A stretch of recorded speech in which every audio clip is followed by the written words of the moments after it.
Es tos vāku grupas inženierus brīžiem vienkārši apbrīnoju. Es nopirku oriģinālos dubļniekus Škodē aizmugurē.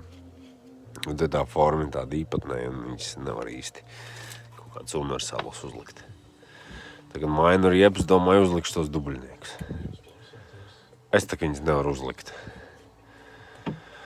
Jo es nezinu, vai hatchbackam un universālim atšķirās buferis, pareizāk sakot, bufera forma, vai kas te notiek, bet vienmēr sakot, es viņu nevaru uzlikt, jo kā varam redzēt, te ir viss tā daļa apaļa, tāds smuku rādījus, te ir vienkārši apakši nošķelt, un izstāst, ka šis paspārns ir pareizajā formā, kā būtu jābūt pēc dubļnieka.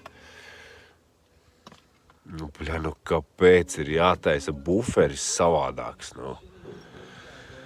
Šitas citreiz vienkārši, trako mājā var novest, Kad nav kādam rūpnīcā, ko darīt, viņš pārtais buferim apakšu, murks kaut kāds vienkārši.